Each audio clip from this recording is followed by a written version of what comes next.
My dear people of God, our readings today, as they so often do, offers both a tremendous message of hope and joy, as well as a challenge for us to be humble. In the gospel, Jesus tells us, I came that they might have life and have it more abundantly. That's great news. Earlier he said that he is the shepherd and that he calls his sheep by name. He calls you by name. I am the gate. Whoever enters through me will be safe. The shepherd will walk in front of them and they will follow because they recognize his voice. And again, he finishes with, I came that they might have life and have it more abundantly. My friends, those are wonderful words assuring us of Jesus' love for each and every one of us, assuring us that he watches over us, that he guides us, and that he always wants what's best for you and me. Although, to accept this message is going to take a great deal of humility for us. Now, why is that? Because sheep are notoriously stupid animals. Okay? In Psalm 23, which is the psalm we prayed today, it says, beside where restful water, he leads me. Do you know why it's important to lead sheep to restful waters? Because they are so stupid. If a shepherd takes them to a river and the river is flowing, the sheep will just jump right into the river. And they got all that fleece. And all that fleece will fill up with water. And it'll weigh them down. And the current will knock them over. And they'll drown. And the rest of the sheep will just come on right in. They don't stop. I mean, they're just notoriously stupid animals. Now, our first reaction to that psalm, when we understand it, could be, how could God compare me to an animal that's so stupid?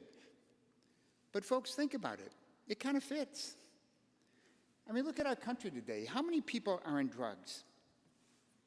Is there anyone who doesn't know that drugs can destroy your life?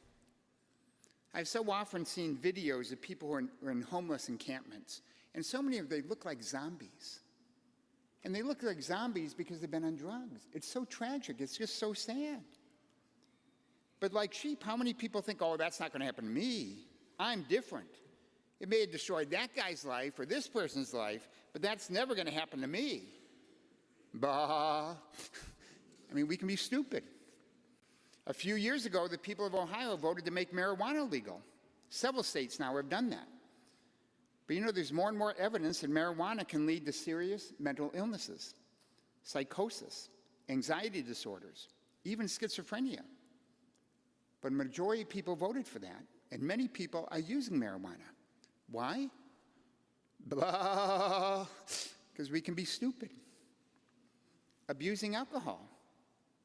Does anyone have any doubt that drunk driving kills? That abuse of alcohol can often and does often lead to addiction? An addiction that can destroy your life, that can do so much damage to your family? But so many people, like dumb sheep, keep on abusing alcohol. Why? Bah. And a big part of it is we believe the lies of Satan. We tend to believe, you know, when Satan says, God's trying to limit you, God's trying to keep you from having a good time, just go ahead, get drunk, just enjoy yourself. Let me just change gears here for a minute. This idea of not trusting the wisdom of God is not something that's new in our world today. The whole story of the Bible includes God's people often going astray because sin looked so appealing to them. And we see throughout the Bible God sending prophets to challenge his people, to invite them back, to invite them to come into the arms of his mercy. And he did that because he loves them. And of course, those invitations from God didn't stop in biblical times. God still invites his people who sometimes can be stubborn, who sometimes, like sheep, can be foolish, and he still reaches out to his people with love. I think a wonderful example of that is how Jesus has sent his Blessed Mother into the world with messages of hope and challenge. You know, in the Bible, we often see God send those who are closest to him to help his people on earth. In the Old Testament, the beginning of the New Testament, the ones closest to him were the angels. But now the one in heaven who's closest to Jesus is his Blessed Mother, is Mary. And Jesus has sent his mother in the 1500s to a poor Mexican by the name of Juan Diego. In that apparition of Mary, which we refer to as Our Lady of Guadalupe, millions of Native Americans came into the church. Within 10 years, it's estimated between 8 and 10 million Native Americans came into the church. In the 1850s, he sent Mary to Bernadette in France, to a little town called Lourdes. And again, she brought a message of hope and challenge to God's people. Millions of people have gone to Lourdes.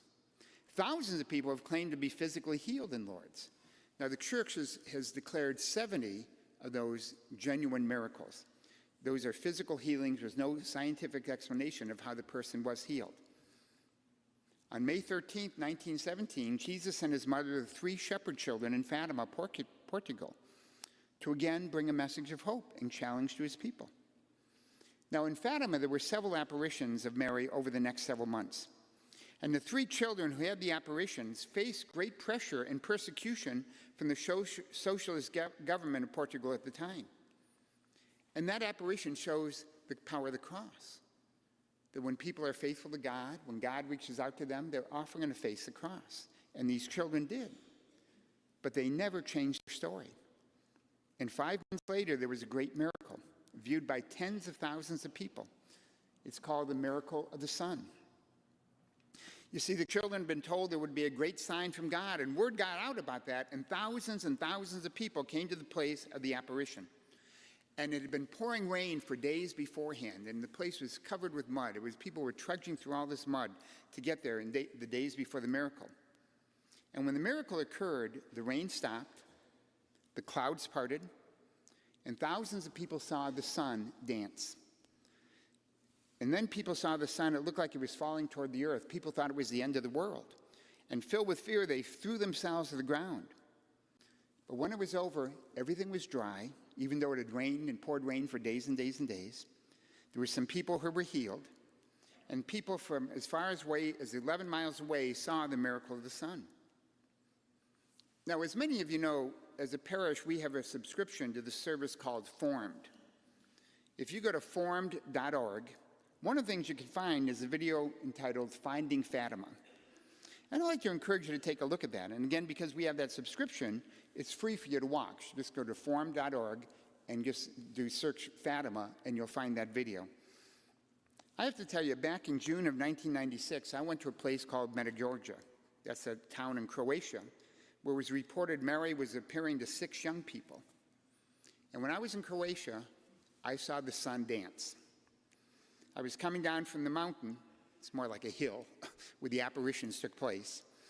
And I was with one of our parishioners at the time. And as we came around the corner, some people were looking in the direction toward the sun, and they were saying, "Isn't that incredible? That's amazing. I've never seen anything like that." And I looked up, and I saw the sun spinning and pulsating, and then spinning in the other direction. And I said to the parishioner who was with me, I said, "Are you seeing what I'm seeing?" And she kind of mumbled, "Yeah." Now, I really don't understand why I saw that. I always thought miracles like that happened to people whose faith was weak. So I don't know if God was trying to tell me something, but I know what I saw. But getting back to Fatima, it's important to understand the message of Fatima was mostly a message encouraging people to come back to God because he loves them, to come back to the sacraments, to receive the grace of the sacraments, to pray the rosary daily, and to reflect on the meaning of suffering. You know, the children had a deep desire to do fasting for what they called poor sinners. That's people who had been misled and were endangering their salvation. The Blessed Mother gave the children a glimpse of hell. And the children were terrified by that glimpse of hell. And they had this deep, deep, deep desire to help people come to know God's love for them so they would turn away from a life of sin and be saved. So for the rest of their lives, the children prayed for what they called poor sinners. My friends, I think that message of Fatima is one we need to reflect on today. Because like sheep, sometimes we can be pretty foolish. We can turn our backs on the wisdom of God. But just as in biblical times, when God's people turned away from him, God never gave up on them. He sent messengers to invite them back to his mercy. Over the years, Jesus has sent his mother to places like Guadalupe, Lourdes, Fatima, Medjugorje, and other places so that we can come to know him better. And if we've been straying sheep, so that we can repent and turn and come back to him and know his love and receive his mercy. In a few weeks, we'll be celebrating that feast of Our Lady of Fatima. That's on May 13th. So I really want to encourage you to pray the rosary. I want to encourage you to often come to receive God's saving grace through the sacraments. I have to tell you, during Lent, I was just so moved. We were doing that near perpetual adoration in the chapel. And so many times I came to the chapel and there'd be 10, 15, 20 people in there praying. It was just so moving to see people coming into the presence of Jesus. I also encourage you to contemplate the place of suffering in his plan of salvation and suffering in your own life.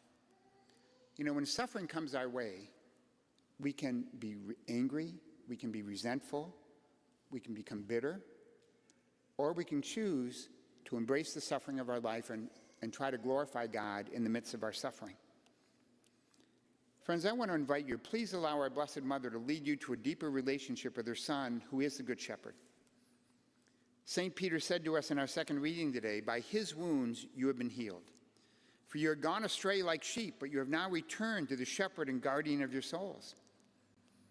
I would encourage you as we approach this month of Mary, which is what May is, as we approach the feast of Our Lady of Fatima, allow our Blessed Mother to lead you to a deeper relationship with our Good Shepherd, her Son. Allow Mary to help you be attuned to his voice, so that you, like Jesus said in today's gospel, so that you can have life more abundantly.